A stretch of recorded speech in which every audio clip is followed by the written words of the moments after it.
So you said so boys will act out externally normally around those ages, and girls are normally keeping to themselves and it'll be more internal.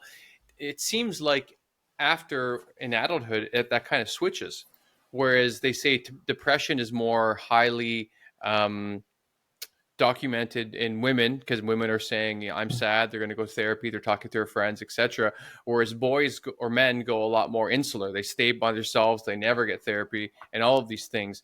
Would you have any insight to why that might be? Like are they really just assuming these gendered roles, or like why does it switch like that? Yeah, I wouldn't say it switches, um, but I understand the paradox here. The paradox is Yeah. that yes, boys have more externalizing behaviors that kind of grab attention, um, but that whole time, it's like the externalizing behaviors are almost like an overflow of what's going on inside, and the Right. burdening of not wanting to burden other people and feeling like I need to be self-reliant, I'll figure it out myself, is like that you're seeing described throughout, is that yes, maybe as they mature their externalizing behavior, well, you do still have um you can still have blow ups. Like I know a lot of men or a lot of boys that I talked to actually were like really afraid of their anger. They didn't Hmm. understand their anger, and but they didn't want it to explode, but they didn't really know what to do with it, and so they would just kind of keep it inward. So I Wow. guess that's maybe the thing that I got to figure out a clear way to say is that yes, more externalizing behaviors, but anger is often like the secondary emotion because there's stuff going on inside that is kept close to the chest, and that does carry on through adulthood of men not seeking help or of men not even knowing that something is really wrong. Like one of the boys I talked to had just come out of the hospital after a suicide attempt, and he said he didn't realize that he had been depressed for the last 4 years.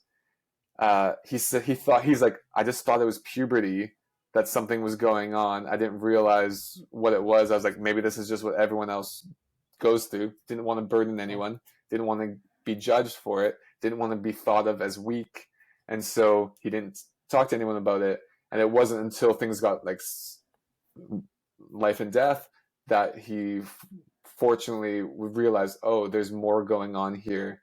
And so he would have wow. presented as a happy, like one of the things I talked about is like a lot of these boys wanted to just to present themselves as happy, fun-loving guys, and there's a disconnect when you force boys to disconnect from the emotional parts of themselves.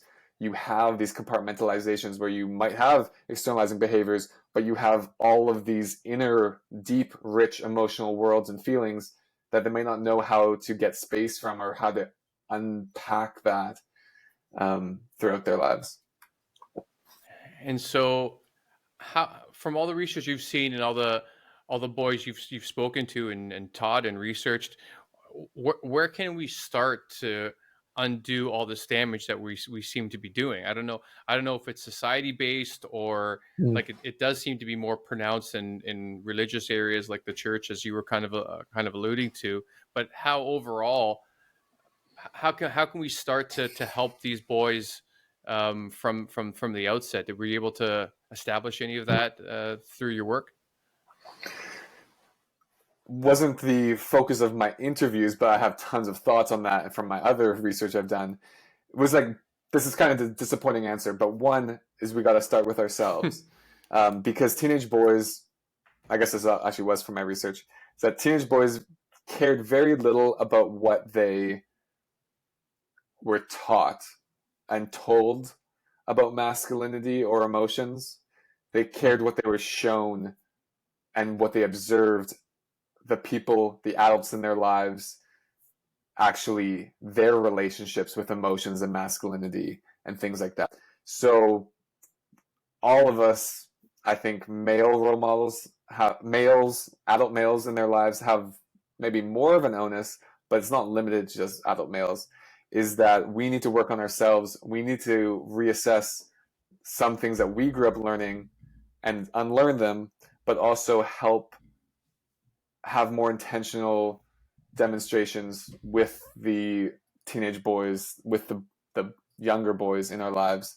And so that's like a starting place, which I know is, I always feel like it's kind of disappointing. Like you got to start with yourself first, which I do think though is Well, very true. well, just stop a second. I don't think it's disappointing. I think it's one of those things like it's simple, but it's not easy. It's Mm. like saying the whole like if you want to lose weight, eat less and move more. Okay, that could be the answer, but it's not easy. It's like, well, why do you eat more? Why can't I move more? Like there's so much that goes into that simplicity, because from if I'm understanding you correctly, it's that if we don't love ourselves enough, then we can't love the men and boys around us enough, or people in general enough.